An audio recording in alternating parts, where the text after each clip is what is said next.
लड़की monkey king को देवी जी से लड़ने से मना करती है, लेकिन वो किसी की नहीं सुनता। इसलिए लड़की अपने पास में रखे वही टेलीपोर्ट होने वाले फल को खाती है, जिससे वो नीचे गिरने लगती है और बंदर अपनी लड़ाई रोककर उस लड़की को सही समय पर बचा लेता है। लड़की कहती है तुमने मेरी परवाह की, यानी कि हम एक परिवार हैं। मंकी किंग फिर से मना करता है कि मेरा कोई नहीं है। मंकी किंग कहता है तुमने ऐसा क्यों किया? मैं उस देवी को हराने वाला था और सभी देवताओं को हराकर मैं सारे जहां में राज करता, लेकिन फिर भी मैं कभी सुकून से नहीं बैठता। वो लड़की से कहता है मैं ये सब लोचा कर क्यों रहा हूँ। फिर लड़की उससे कहती है तुम अच्छाई के रास्ते पर भी चल सकते हो, जैसे किसी की मदद करके। अब लड़की मंकी किंग को चेतावनी देती है कि तुम अमर हो गए हो तो पानी में कितनी देर तक सांस रोक सकते हो। बंदर कहता है 2 या 3 साल तक। इतना कहने के बाद वो पानी में छलांग लगा देता है, लेकिन अपनी छड़ी को ऊपर ही छोड़ देता है, जिससे लड़की को उसे ड्रैगन किंग को देने का बहाना मिल जाता है। वो जादुई सीसी के जरिए ड्रैगन किंग तक बात पहुंचा देती है और उसके चमचे उसकी छड़ी लेकर चले जाते हैं। लड़की मंकी किंग को बाहर निकालने के लिए उस पर कंकड़ फेंकती है, जिससे मंकी किंग पानी से बाहर आता है, लेकिन वो अपनी छड़ी को गायब पाता है। लड़की कहती है मैं मजबूर थी, मुझे मेरे गाँव को सूखने से बचाना था, इसलिए मैंने तुम्हारी छड़ी ड्रैगन किंग को दे दी। मंकी किंग गुस्से में कहता है मैं मूत दूंगा, तुम्हारा गांव बाढ़ से बह जाएगा। वो लड़की से सीसी लेता है और उसे पानी में फेंकता है और उसमें ड्रैगन किंग का प्रतिबिंब बाहर आता है। ड्रैगन किंग मंकी किंग से कहता है मैंने अपनी छड़ी के लिए खुशी में एक समारोह रखा है जिसमें तुम इनवाइटेड नहीं हो। और लड़की से कहता है मैं तुम्हारे गाँव को बर्बाद कर दूंगा और साथ में पूरी दुनिया को भी। मैंने तो पहले ही कहा था ये देवता बज कमीना है। फिर लड़की कहती है हमें उसे रोकना होगा, लेकिन मंकी किंग गुस्से में उस जगह पर उछलता है, जिससे एक नुकीला पत्थर लड़की के ऊपर गिरने ही वाला होता है कि मंकी किंग उसे पकड़ लेता है। वो हल्के हाथ से पत्थर को ऊपर फेंकता है और ड्रैगन किंग से लड़ने के लिए चला जाता है। यहाँ बादल के ऊपर स्वर्ग की रानी जेड एम्परर के शिकायत लेकर आती है कि एक बंदर ने उसका घर तोड़ दिया। जेड एम्परर कहता है एक मामूली बंदर ने तुम्हारा घर तोड़ दिया और तुम कुछ ना कर सकी। लेकिन मंकी किंग की छड़ी बड़ी हो रही है, जिससे बड़ा तूफान उठने वाला है और गांव के कुछ लोग अपने सामने आ रहे मौत का तूफान देख रहे हैं, क्योंकि समंदर का तूफान मौत का तूफान होता है जो किसी भी चीज को अपने मौत के चादर में लपेट लेता है। ड्रैगन किंग फूल कर कोचा हो जाता है और गांव वालों को चेतावनी देता है कि तुम सब पर महान ड्रैगन किंग का कहर बरसेगा। लेकिन तभी जिंगुर सा मंकी किंग आकर ड्रैगन किंग को कहता है।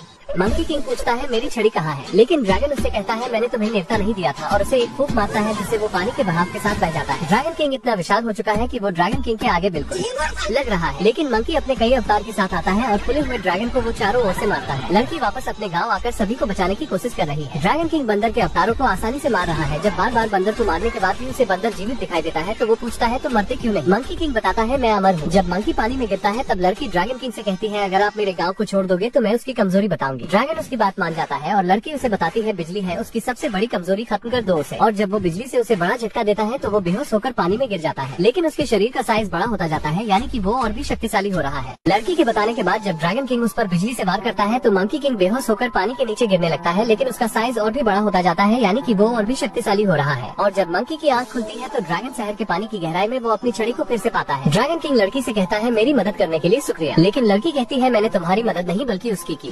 जब वो अपनी छड़ी लेकर बाहर आता है तो ड्रैगन किंग को पीटने लगता है, लेकिन ड्रैगन उसकी छड़ी छीन लेता है और छड़ी उसके दोनों हाथों को नचा देता है, जिससे वो लूला हो जाता है।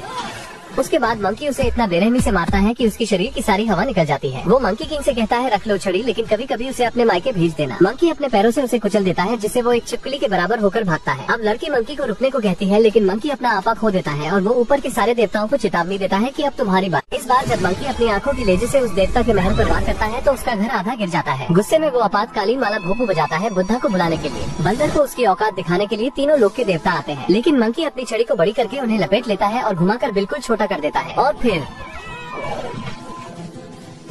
लड़की देखती है कि बुद्धा आ चुके हैं मंकी किंग को खत्म करने। वो जैसे ही उसके ऊपर हाथ रखने जाते हैं तभी लड़की उन्हें रोकती है। वो बताती है मंकी किंग वैसा नहीं है, वो परवाह करता है। उसे हर किसी ने धुतकारा है, किसी ने उसे अपनापन का एहसास नहीं दिलाया, इसलिए वो ऐसा कर रहा है, वो भटक गया है। बुद्धा लड़की से कहते हैं अगर वो सही है तो उसे सही रास्ता दिखाओ। वो लड़की को खुद के अंदर समा लेते हैं, जिससे वो बुद्धा के सहारे अपनी बात मंकी तक पहुँचाती है। लड़की उसे रोकती है, लेकिन मंकी किंग बुद्धा को कहता है मुझे महान संत स्वर्ग का देवता बुलाओ, मंकी किंग नहीं। लड़की उसे एक चुनौती देती है कि अगर तुम मेरे हाथ से उड़कर बाहर जा पाओगे तो तुम स्वर्ग के राजा कहलाओगे, ये वादा रहा। जेड एम्परर पूछता है अभी बुद्धा ने क्या कहा?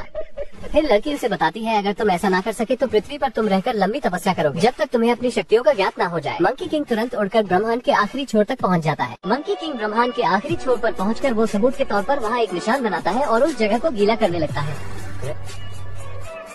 ये देखकर बुद्धा अपनी उंगली को ऊपर करते हैं तो मंकी किंग उनके हथेली पर गिर जाता है। फिर बुद्धा कहते हैं तुमने मेरा हाथ कभी छोड़ा ही नहीं, यानी कि पूरा ब्रह्मांड बुद्धा के हाथों में है। मंकी किंग इस बात को मानता ही नहीं, वो कहता है आपने चीटिंग किया है, हम फिर से खेलते हैं। लड़की कहती है भूल जाओ। फिर मंकी किंग उसे देखता है और कहता है कंकर तुम वहाँ कैसे, और तुम दोनों ने चीटिंग की है, तुम दो और मैं सिंगल पर्सन। बुद्धा उसकी छड़ी उससे छीन लेते हैं और उसे अपनी मुट्ठी में कैद कर लेते हैं। और उसे धरती पर रख देते हैं, जिससे वो पत्थर का रूप ले लेता है। बुद्धा उससे कहते हैं तुम्हें पत्थरों के बीच रहकर ध्यान और आत्मचिंतन करना होगा। और बुद्धा उसे आखिरी लफ्जों के साथ उसे पहेली में समझाते हैं कि जब तुम मन की शून्यता को जागृत करोगे तो तुम्हें तुम्हारा रास्ता खुद मिल जाएगा। इतना कहकर बुद्धा लड़की को छोड़कर चले जाते हैं। आज पहाड़ी पूरी तरह से बंद होने वाली है, इसलिए लड़की उससे आखिरी बार मिलने जाती है। आज पहाड़ी पूरी तरह से बंद होने वाली है, इसलिए लड़की उससे आखिरी बार मिलने जाती है। मंकी किंग उससे नाराज था और तब मंकी किंग को अपनी गलती का पछतावा होता है कि उसे देवताओं से पंगा नहीं लेना चाहिए था। और लड़की उसे उसकी छड़ी लौटा देती है, जिससे वो खुश होकर उससे आखिरी बार मिलता है। न ही लड़की का कोई परिवार था और न ही बंदर का। अब वो दोनों आखिरी बार एक दूसरे को अलविदा कहते हैं। बंदर उसे आखिरी बार कहता है अपनी तकदीर खुद लिखना, और पहाड़ी पूरी तरह से बंद हो जाती है बुद्धा की ओर से।